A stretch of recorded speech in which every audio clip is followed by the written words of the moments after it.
역사를 뒤흔든 엽기적인 도난 사건 금동열의 입상의 비밀. 서울 덕수궁 미술관. 한 평온한 아침, 이곳은 그야말로 역사적인 보물들로 가득 차 있었습니다. 하지만 1967년 10월 24일 이 고요한 미술관은 예상치 못한 사건의 중심에 서게 됩니다. 대한민국 국보 119호 영가칠련명 금동열의 입상. 이 불상은 단순한 예술품이 아니었습니다. 수백 년의 역사를 간직한 국가의 자랑이죠. 그런데 어떻게 감쪽같이 사라질 수 있었을까요? 경비원 김씨는 그날 아침 평소와 다름없이 순찰을 돌고 있었습니다. 그러나 제3전시실에서 무언가 이상한 점을 발견합니다. 진열장이 뒤로 밀려나고 내부는 텅 비어 있었죠. 그리고 그곳엔 한 장의 쪽지가 남겨져 있었습니다. 국장님께 직접 알리시오. 오늘 24시간 안으로 반환한다고 세계 신기록 남기기 위해서다. 타인에게 알리고 얕은 수작불이다. 죽은 자식 불알 만지는 격이 되지 말고 이따 23시경에 국장님께 알리겠음. 인편, 편지, 전화 등 지문 감정은 의뢰할 필요 없다. 범인의 메시지는 도발적이었습니다. 이것은 단순한 도난이 아니라 마치 고도의 심리게임 같았습니다. 미술관 안은 그야말로 비상 상황. 120여 명의 관람객 그리고 단 4명의 경비원. 하지만 아무도 몰랐습니다. 이 엄청난 보물이 어떻게 사라졌는지. 이 사건의 열쇠는 바로 정전. 불상이 사라진 그 시간 미술관은 어둠에 잠겼습니다. 과연 이 어둠 속에서 무슨 일이 벌어진 걸까요? 그리고 그날 범인은 6번의 전화를 걸어왔습니다. 이 전화들은 단순한 연락이 아니었습니다. 각각의 전화는 사건을 더욱 깊은 미스터리 속으로 몰아넣었습니다. 범인의 도발, 경찰의 수사, 그리고 사라진 국보. 이 모든 것이 어떻게 연결되는 걸까요? 누구도 예상치 못한 결말이 기다리고 있었습니다. 범인의 마지막 메시지는 한강철교로 이어졌습니다. 그곳에서 무엇을 발견했을까요? 이 사건의 마지막 조각은 어떻게 맞춰질까요? 이 놀라운 이야기의 전말을 여러분과 함께하고자 합니다. 비밀스러운 역사의 한 페이지 영가칠련명 금동열의 입상 도난 사건. 그 신비롭고도 아찔한 순간들을 지금 바로 만나보세요. 덕수궁 미술관에 전시된 719점의 문화재. 이들 가운데 영가칠련명 금동열의 입상만이 사라졌습니다. 그렇다면 어떻게 이 불상만이 표적이 될 수 있었을까요? 보안. 이 단어는 이 사건에서 핵심적인 역할을 합니다. 당시 전시회는 2층과 3층에 걸쳐 진행되었지만 경비원은 단 4명. 그중 2명은 순회감시를, 1명은 표를 파는 데 집중하고 있었습니다. 도난된 불상은 특별히 보호되어야 할 제3실에 있었습니다. 각 진열장은 열쇠로 잠겨 있었고 불상은 유리관 안에 안전하게 보관되어 있었습니다. 그런데 유리를 깨지 않고 어떻게 불상을 가져갈 수 있었을까요? 이 사건의 또 다른 중요한 단서는 바로 정전. 불상이 사라진 시간 미술관은 완전한 어둠에 휩싸여 있었습니다. 이 어둠 속에서 범인은 어떤 움직임을 했을까요?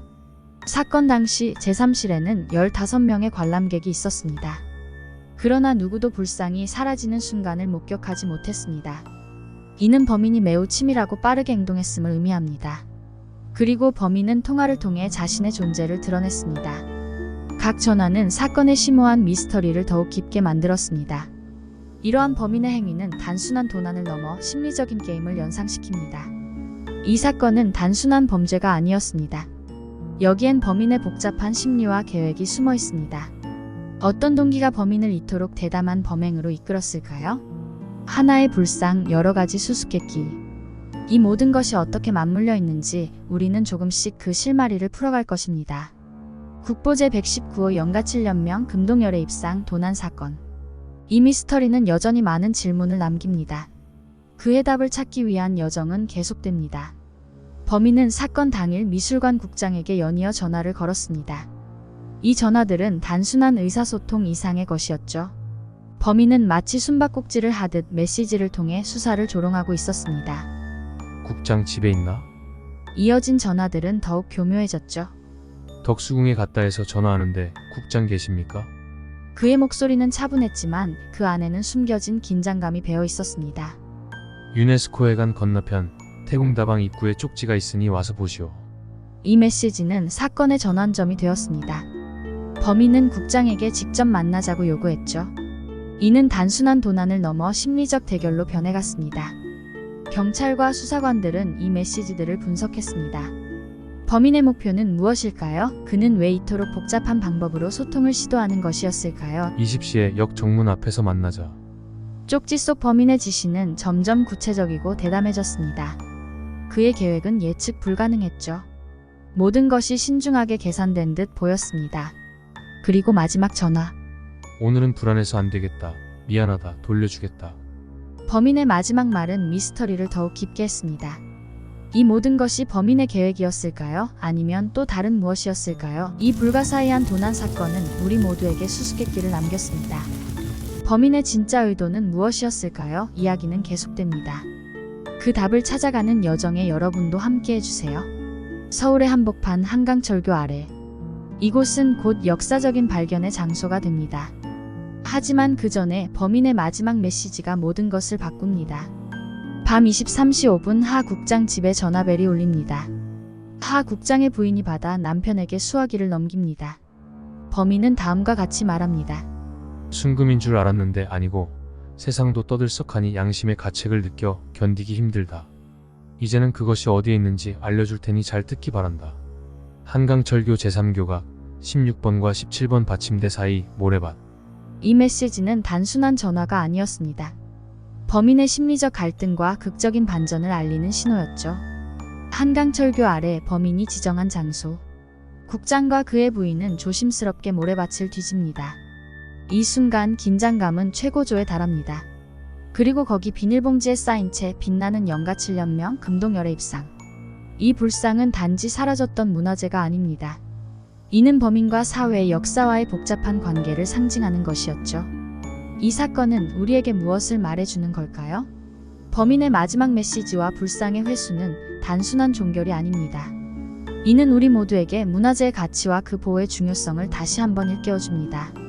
이야기의 마지막에서 우리는 영가 7년명 금동열의 입상을 다시 박물관에서 바라보며 서 있습니다. 사라졌다가 돌아온 이 불상 주변에는 여전히 해결되지 않은 수수께끼가 맴돕니다. 범인의 정체의 그 목적 그리고 그 놀라운 방법. 하지만 이 모든 미스터리 속에서도 불상은 조용히 우리에게 말을 건넵니다. 문화유산은 과거와 현재, 미래를 잇는 소중한 다리입니다. 짧은 순간의 사건이 우리에게 남긴 건 문화유산을 어떻게 소중히 다뤄야 하는지에 대한 깊은 인식입니다. 이 이야기는 단순한 도난 사건을 넘어서 우리의 역사와 문화를 지키고 전달하는 것의 중요성을 상기시킵니다. 이제 영가 7년명 금동열의 입상은 국립중앙박물관의 조각실에서 우리 모두에게 소중한 교훈을 전하며 빛나고 있습니다. 이번 이야기가 여러분에게 의미 있었다면 사열레코더 채널 구독과 좋아요를 눌러주세요. 여러분의 한 번의 클릭이 저희에게는 큰 힘이 됩니다. 이 채널에서는 앞으로도 이렇게 가치 있는 이야기들을 계속해서 전해드릴 예정이니 알림 설정도 잊지 마시고 다음 이야기에서 또 만나요.